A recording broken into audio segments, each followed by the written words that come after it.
What happens when three prestigious professors think they can humiliate a young college student during an academic panel? They had no idea they were about to face someone whose credentials would leave them speechless. Sometimes the most experienced person in the room is the one everyone assumes knows the least. And sometimes the eighth story reveals that wisdom has no age limit. The autumn leaves crunched beneath Sarah Chen's worn sneakers as she hurried across the Georgetown University campus, her weathered backpack bouncing against her slight frame.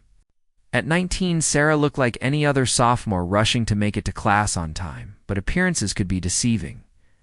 Her unassuming exterior, faded jeans, oversized Georgetown sweatshirt, and wire-rimmed glasses that had seen better days, masked a brilliant mind that operated at levels few could comprehend. The late October morning was crisp and bright, with golden sunlight filtering through the ancient oak trees that lined the historic campus. Students clustered in small groups on the quad, some studying for midterms, others simply enjoying the brief respite from their demanding coursework. Sarah navigated through them with quiet purpose, her destination clear in her mind. She was heading to the Walsh School of Foreign Service, Georgetown's prestigious international affairs college, where a high-level symposium titled Modern Intelligence, Threats in the Digital Age was about to begin. The event had been weeks in the planning, drawing some of the most respected names in academia and policy circles. Sarah had registered as soon as the announcement went out, though she doubted anyone organizing the event had paid much attention to one more undergraduate name on the list. The truth was, Sarah Chen was far from an ordinary student. Classmates struggled with introductory courses in international relations and basic statistics. Sarah spent her evenings analyzing classified intelligence reports for a joint NSA-CIA program that recruited exceptional young minds. Her security clearance was higher than that of most professors on campus, and her insights had already influenced policy decisions at the highest levels of government. But today, she was just another face in the crowd, another curious student, eager to learn from her supposed betters. She preferred it that way. The anonymity allowed her to observe, to listen, to gather information without the complications that came with revealing her true role. It also protected the carefully constructed double life she had built to maintain her cover. The Walsh school building loomed before her, its neoclassical architecture a testament to Georgetown's long history of educating future diplomats and international leaders. Sarah climbed the stone steps, her mind already focused on what she hoped to gain from the morning's proceedings. The symposium promised insights into current intelligence challenges, though Sarah suspected much of what would be discussed would be sanitized for public consumption. Inside the building, the atmosphere buzzed with academic energy. Graduate students clustered around renowned professors, hoping to impress them with insightful questions or observations. Visiting scholars from think tanks and government agencies mingled with faculty members, their conversations a mixture of intellectual discourse and professional networking. Sarah moved through it all like a ghost, largely invisible to the networking crowds, who were focused on more obviously important figures. The main auditorium was already filling when Sarah arrived. She found a seat toward the back, close enough to hear clearly, but far enough from the front to avoid drawing attention. As she settled in, she pulled out a notebook and pen, the tools of a diligent student documenting an educational experience. No one would suspect that her real purpose was to assess how much the academic community actually understood about the intelligence challenges they were about to discuss. The three panelists took their seats at the front of the auditorium with the self-assured bearing of men who had built their careers on being the smartest people in any room. Dr. Richard Blackwood, the moderator, was an imposing figure in his mid-50s whose full head of silver hair and expensive suit commanded immediate respect. His reputation as a leading expert in national security policy was well established. It's built on decades of academic research and occasional consulting work with government agencies. Dr. Michelle Torres, the first panelist, carried herself with the confidence of someone who had spent years studying intelligence operations from the comfort of academic settings. Her sharp features and penetrating gaze suggested a mind that cut through complexity with ease. Though Sarah knew that theoretical knowledge and practical experience were often worlds apart. Dr. James Patterson, the department chair and final panelist, radiated the particular brand of authority that came with academic seniority. His deep voice and deliberate manner of speaking had dominated countless faculty meetings and graduate seminars, establishing him as an unquestioned authority on matters of international security. As the auditorium filled to capacity, Sarah noticed the demographics of the audience: graduate students, faculty members, visiting researchers, and a smattering of undergraduates who had managed to secure seats. She was clearly among the youngest people present, a fact that would become significant. As the morning progressed, Dr. Blackwood stepped to the podium to begin his opening remarks. Ladies and gentlemen, welcome to today's symposium on modern intelligence threats in the digital age. We live in an era of unprecedented technological advancement, where the traditional boundaries of espionage and counterintelligence have been fundamentally altered by digital innovation. His voice carried the practiced cadence of someone accustomed to holding audiences captive with his expertise. Today, we'll explore how intelligence agencies adapt to emerging threats, the challenges of cybersecurity in an interconnected world, and the evolving landscape of international espionage. Our distinguished panel brings decades of combined experience. Studying these critical issues, Sarah listened carefully as each panelist was introduced, noting the emphasis on their academic credentials and consulting experiences. Their resumes were impressive by university standards, filled with published papers, think tank affiliations, and occasional briefings for government officials. Yet as she listened, Sarah couldn't help but notice the gap between their theoretical knowledge and the realities she dealt with daily in her actual intelligence work. The formal presentations began with Dr. Torres discussing the evolution of cyber threats. Her analysis was competent but surface level, drawing heavily from publicly available sources and academic theories. She spoke about state-sponsored hacking with the authority of someone who had read extensively about it. But Sarah detected the subtle inaccuracies that came from secondhand knowledge. Dr. Patterson followed with a presentation on human intelligence gathering in the digital age. His approach was similarly academic, relying on historical case studies and theoretical frameworks, rather than contemporary operational realities. Sarah found herself quietly correcting his assumptions in her mind, drawing on her direct experience with current human operations that remained classified. Throughout the presentations, Sarah noticed a pattern. The panelists spoke with absolute confidence about subjects they understood intellectually, but had never experienced practically. Their knowledge was broad but shallow, impressive to those who knew less, but fundamentally limited by its academic nature. As the formal presentations concluded, Dr. Blackwood opened the floor for questions. Hands shot up throughout the auditorium, and the subsequent discussion revealed the usual academic pattern: graduate students asking carefully crafted questions, designed to impress rather than illuminate, and faculty members posing inquiries that showcased their own expertise rather than genuinely seeking new insights. Sarah remained silent through the first several questions, content to observe and evaluate. The answers the panelists provided were competent but predictable, drawing on the same public sources and academic frameworks that dominated their presentations.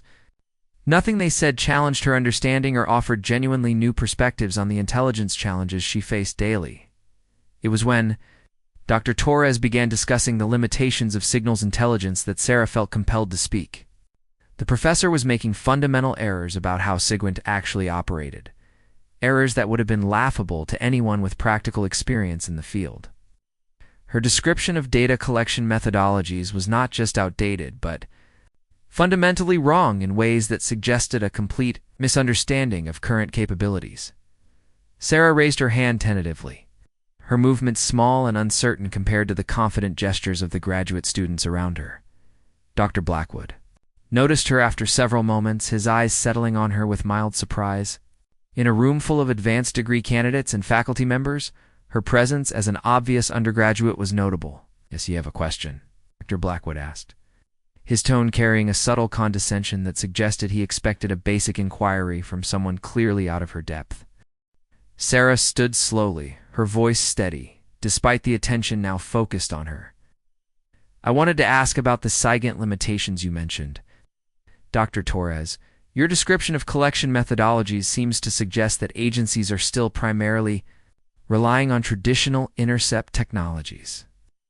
But isn't it true that quantum computing advances have fundamentally altered the landscape of signals intelligence gathering? A ripple of surprise passed through the auditorium. The question was far more sophisticated than anyone had expected from the young woman in the worn sweatshirt. Dr. Torres blinked, clearly caught off guard by the technical specificity of the inquiry. Well, Dr. Torres began, her confidence wavering.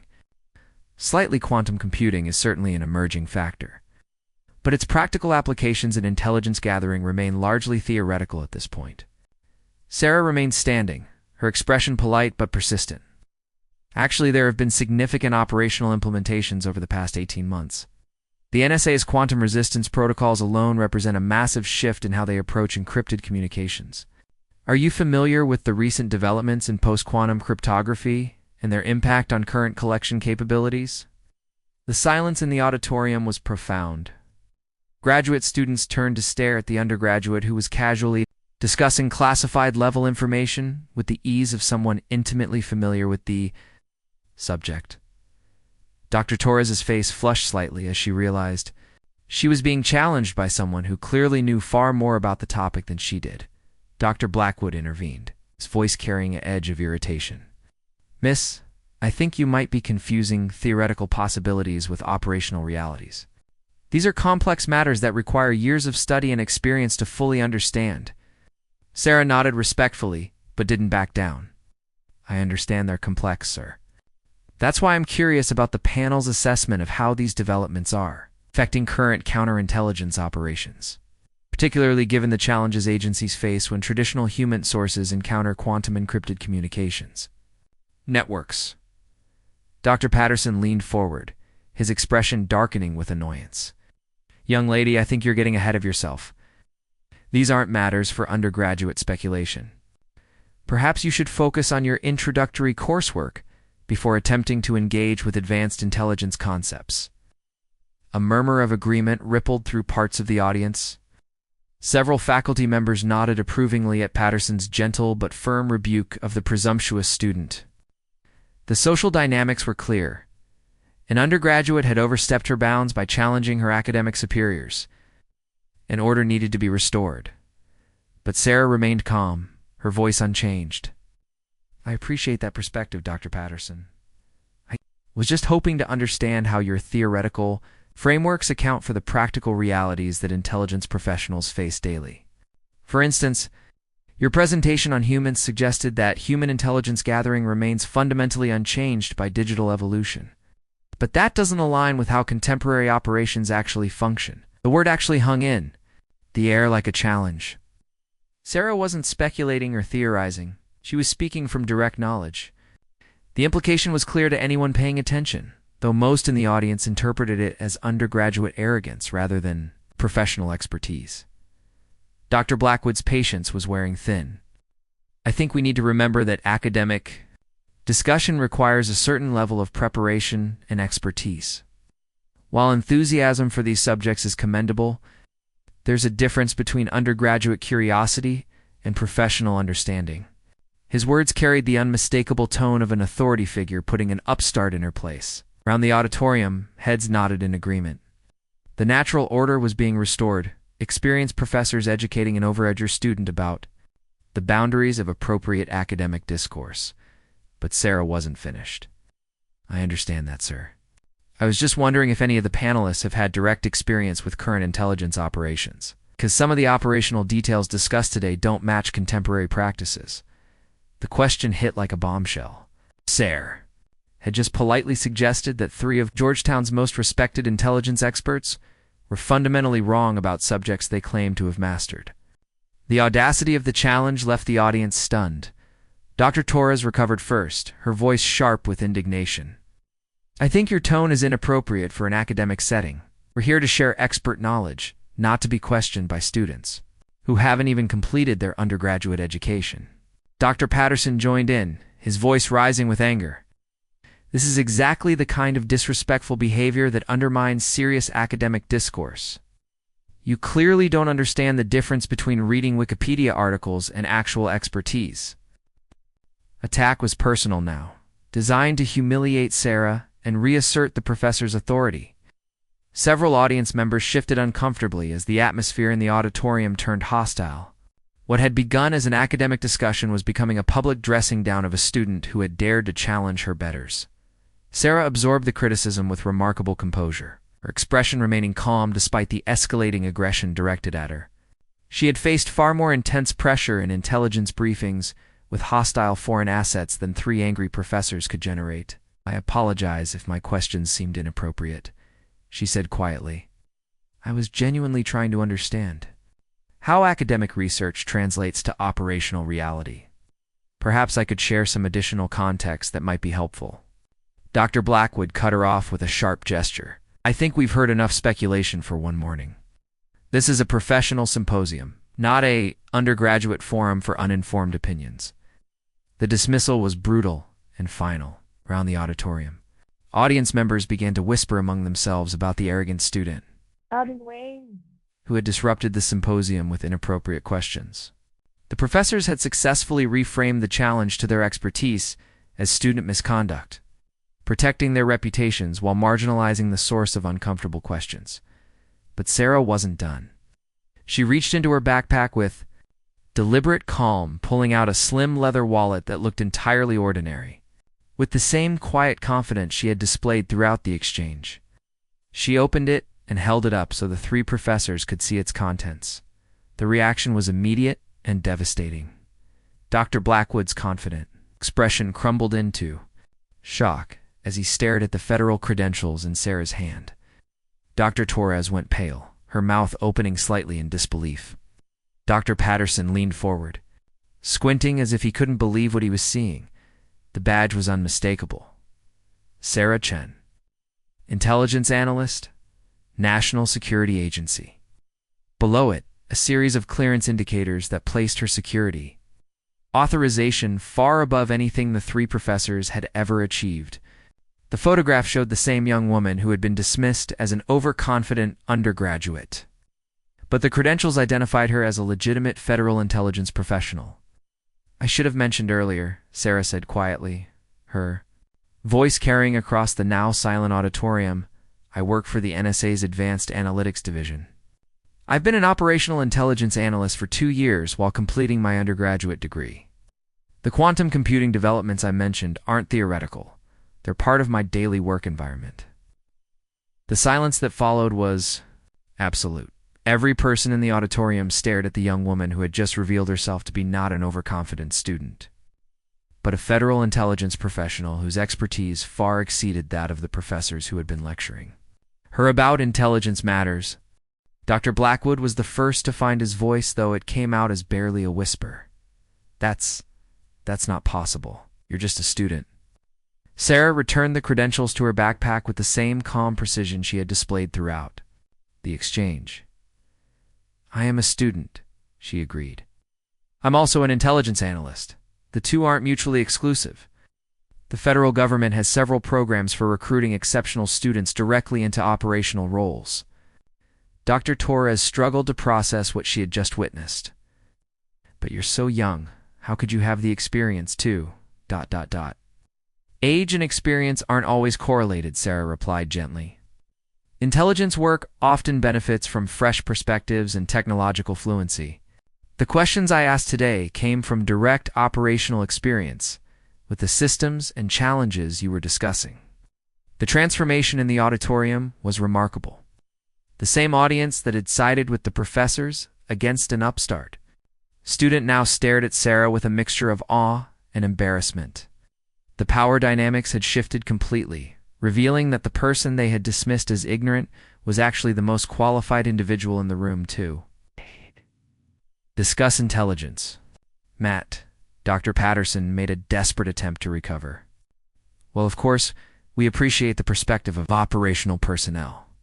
But academic analysis provides important theoretical frameworks that complement field experience." Sarah nodded graciously, showing no trace of triumph or vindication. Despite the complete reversal of the morning's dynamic, absolutely. Theoretical frameworks are essential for understanding broader patterns and implications. I was just hoping to contribute some practical context to the discussion. Her magnanimous response only highlighted the professor's earlier behavior more starkly. While they had responded to her questions with condescension and hostility, she was treating their discomfort with professional courtesy and respect. Dr. Blackwood cleared his throat, clearly struggling to regain control of a symposium that had spiraled completely beyond his expectations. Perhaps we could benefit from Ms. Chen's professional insights. Would you be willing to share your perspective on contemporary intelligence? Challenges? The invitation was grudging, but necessary. The three professors had been thoroughly exposed as theoretical experts lacking practical knowledge. Now the student they had dismissed had proven to be a genuine intelligence professional. The natural order of academic authority had been completely inverted. Sarah stood again, but this time the audience's attention was respectful rather than skeptical. I'd be happy to share what I can within the constraints of classification requirements. One of the biggest challenges we face is the gap between academic understanding and operational reality. Much of what gets published in journals or discussed in symposiums like this is necessarily incomplete because the most current developments remain classified. She paused, scanning the attentive faces in the auditorium. For example, the quantum computing developments I mentioned earlier have created both opportunities and vulnerabilities that completely reshape how we approach signals intelligence. Traditional methodologies that seemed secure 18 months ago are now potentially compromised, while new collection capabilities have opened avenues that didn't exist in any theoretical framework. The audience listened with rapt attention, as Sarah provided insights that none of the scheduled panelists could have offered. Her description of contemporary intelligence challenges was detailed, nuanced, and clearly grounded in direct experience rather than academic speculation. The human intelligence aspects are equally complex, she continued. Hasn't made humans obsolete, but it has fundamentally changed how human assets are recruited, communicated with, and protected. Traditional tradecraft principles still apply, but they're implemented through technologies and methodologies that most academic literature hasn't caught up with yet. Dr. Torres attempted to ask a follow-up question, but her inquiry revealed how little she actually understood about the operational details Sarah was describing. The contrast between theoretical knowledge and practical expertise had never been more stark, as Sarah continued her impromptu presentation. The audience began to appreciate not just her knowledge, but her professionalism. Despite being publicly humiliated by the three professors, she showed no vindictiveness or desire for revenge. Instead, she used the opportunity to provide genuine educational value, sharing insights that elevated the entire discussion. One thing I'd like to emphasize, Sarah said as she concluded her remarks, is that academic research and operational intelligence work are both essential. They serve different purposes and require different approaches. My goal today wasn't to criticize academic perspectives, but to suggest that productive dialogue between academic and operational communities could benefit everyone. The magnanimity of her statement stood in sharp contrast to the professors' earlier behavior, while they had used their authority to suppress challenging questions. She was using her expertise to bridge divides and promote understanding, Dr. Blackwood attempted to regain some measure of control over the symposium. Well, this has certainly been ... illuminating. Perhaps we should move on to other questions from the audience. But the damage to the professor's credibility was complete. The remaining questions from the audience were largely directed to Sarah rather than the scheduled panelists. Graduate students who had been impressed by the professor's credentials now recognized that real expertise sat in the back of the auditorium wearing a worn Georgetown sweatshirt as the symposium concluded. The atmosphere in the auditorium was completely different from what anyone had expected. The three professors, who had begun the morning as unquestioned authorities on intelligence matters, now appeared to be exactly what they were: academics with theoretical knowledge but limited practical understanding. Meanwhile, the undergraduate student they had dismissed as ignorant was proven to be a federal intelligence professional whose expertise exceeded their own. During the post-symposium networking period, Sarah found herself surrounded by faculty, members, and graduate students eager to learn more about contemporary intelligence work. Her earlier critics maintained a respectful distance, clearly embarrassed by their public humiliation of someone who had proven to be far more qualified than Dr. Patterson approached her hesitantly as the crowd began to thin. "Miss Chen, I owe you an apology. My comments earlier were inappropriate and unprofessional." Sarah accepted his apology graciously. "I understand the confusion, Dr. Patterson. It's unusual for operational personnel to be embedded in academic settings. I should have been clearer about my background from the beginning." Her generous response only highlighted the professor's poor behavior more starkly.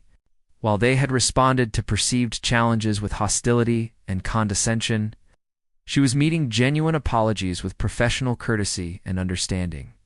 Dr. Torres and Dr. Blackwood offered similar apologies, each acknowledging that they had misjudged both her expertise and her intentions.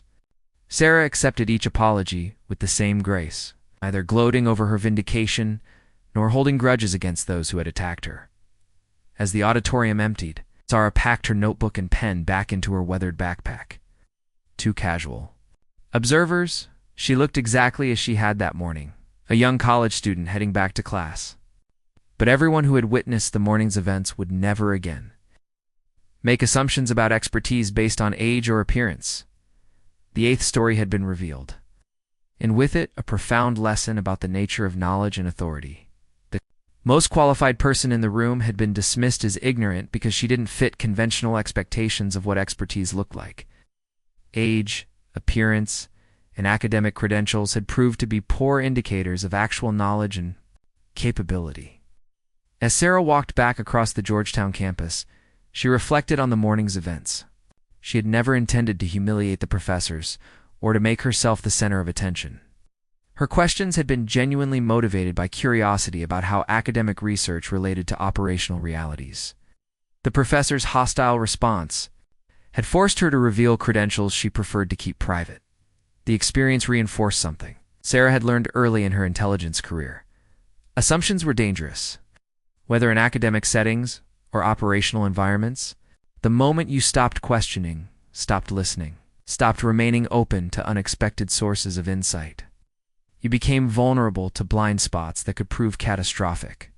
Her phone buzzed with a text from her NSA supervisor. "Heard you. Made quite an impression at Georgetown today. Hope you didn't blow your cover too badly." Sarah smiled as she typed her response. "Cover's intact." She reminded some professors that wisdom doesn't have an age requirement. The truth was, her cover remained secure because most people would interpret the morning's events as an unusual coincidence rather than evidence of a systematic program. Placing intelligence professionals in academic settings, a few rumors might circulate, but the broader academic community would likely dismiss them as exaggerated gossip. More importantly, Sarah had succeeded in her actual mission for the morning, assessing the gap between academic understanding and operational reality. The symposium had provided valuable intelligence about how much the academic community actually knew about contemporary intelligence challenges. The answer, it turned out, was less than they thought, but more than she had expected. That evening, Sarah sat in her modest apartment off campus, writing her report on the day's activities. Assessment would contribute to ongoing efforts to improve communication between academic and operational intelligence communities. The morning's confrontation, uncomfortable as it had been, provided useful data about how to bridge the gap between theoretical knowledge and practical expertise. As she worked, Sarah's mind returned to the professor's shocked faces when she had revealed her credentials. Their assumption that age and appearance determined competence had led them to make fundamental errors in judgment. In intelligence work, such assumptions could prove fatal. The eighth story was often about discovering that reality was far more complex than initial appearances suggested. A young college student could be a federal intelligence analyst. A routine academic symposium could become a lesson in humility and the dangers of intellectual arrogance. The most important insights could come from the most unexpected sources. Sarah had learned that lesson early in her career, but the three professors had learned it the hard way. In front of an auditorium full of their academic peers. It was a lesson they were unlikely to forget, and one that would hopefully make them better scholars and more thoughtful educators. The next morning brought a steady stream of emails from faculty members and graduate students who had attended the symposium. Some requested follow-up discussions about contemporary intelligence challenges, Others offered opportunities for collaboration between academic researchers and operational professionals. A few simply expressed appreciation for the insights Sarah had shared. Dr. Blackwood's email was particularly thoughtful. He acknowledged that the symposium had revealed important gaps in his understanding of contemporary intelligence work and requested a private meeting to discuss how academic research could better serve operational needs.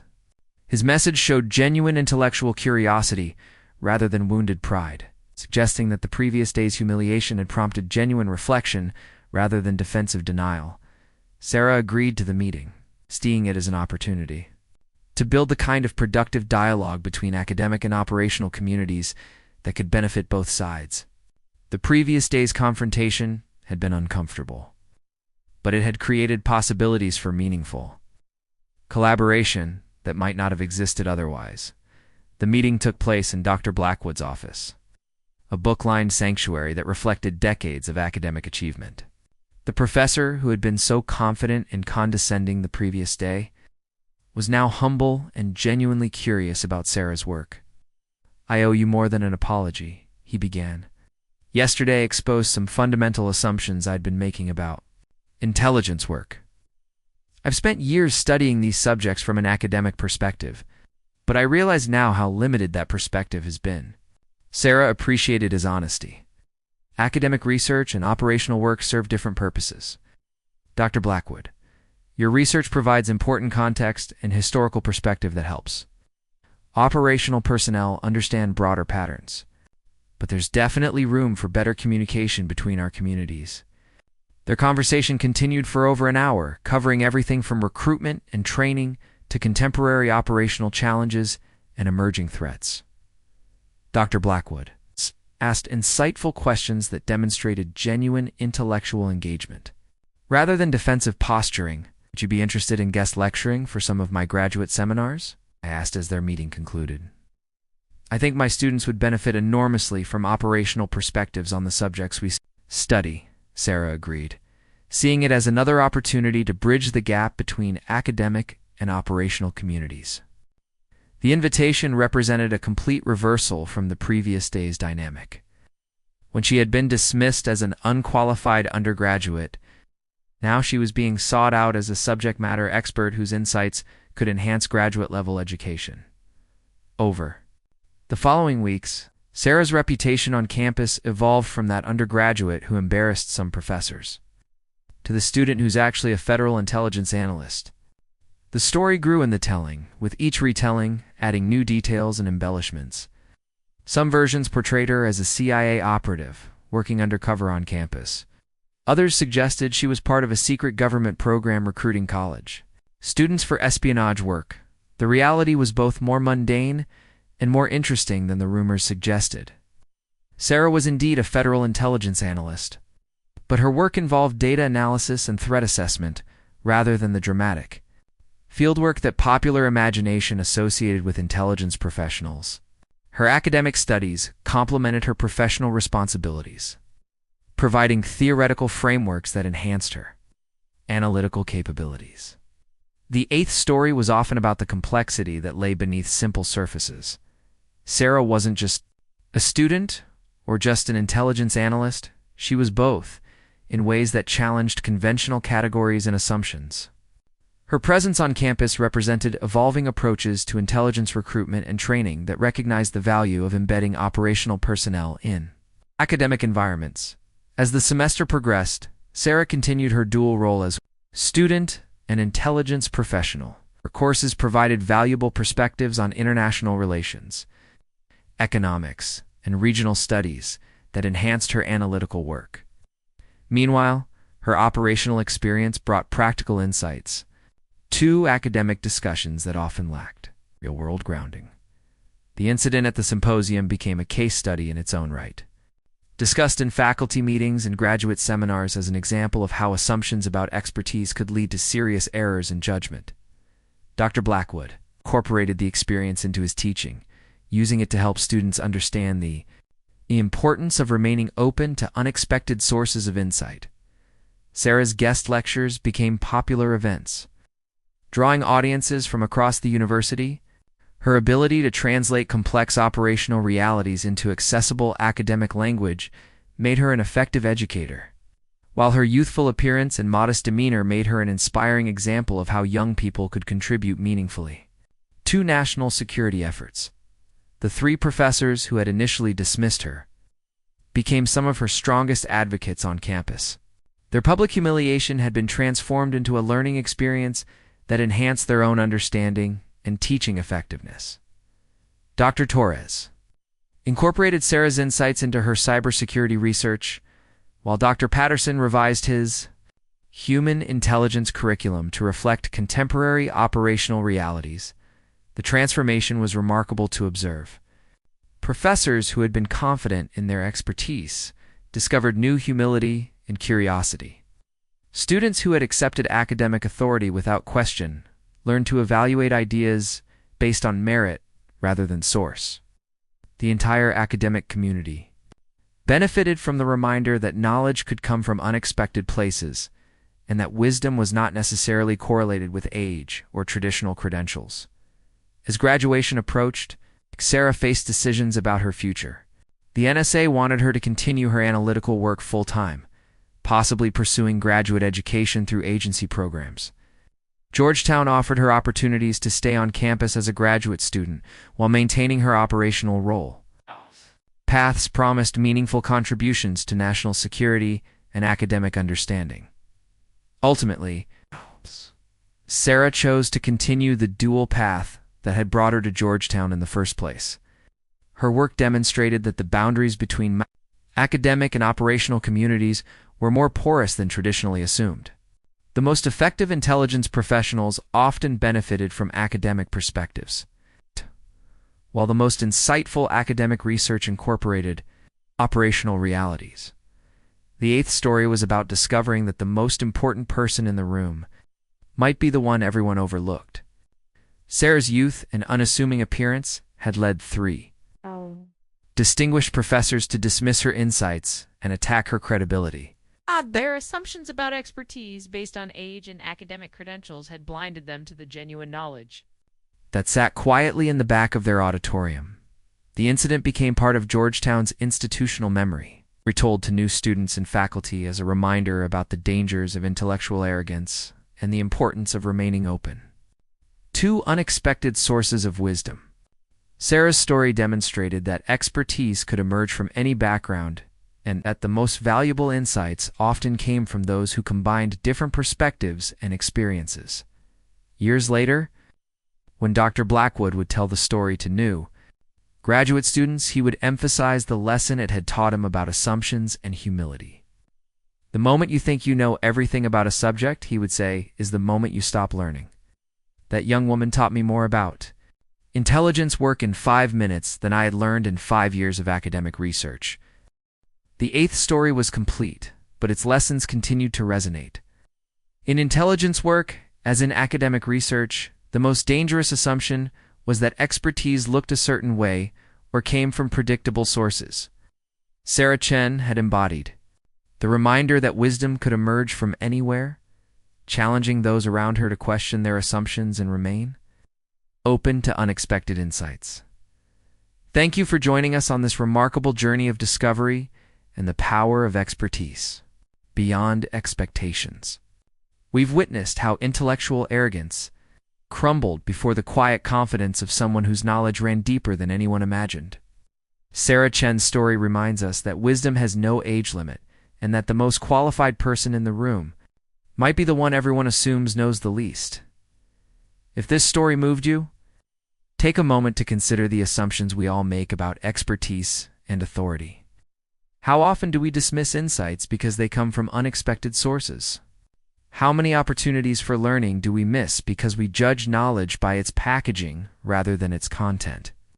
Don't forget to like, share, and subscribe to our channel. Your support helps us continue sharing stories that challenge assumptions and celebrate the unexpected sources of wisdom that surround us every day. Together, we can build a community that values insights over impressions and substance over superficial credentials. Because sometimes the eighth story reveals that the most important lessons come from the most unlikely teachers. The person who changes everything is the one everyone thought they could safely ignore.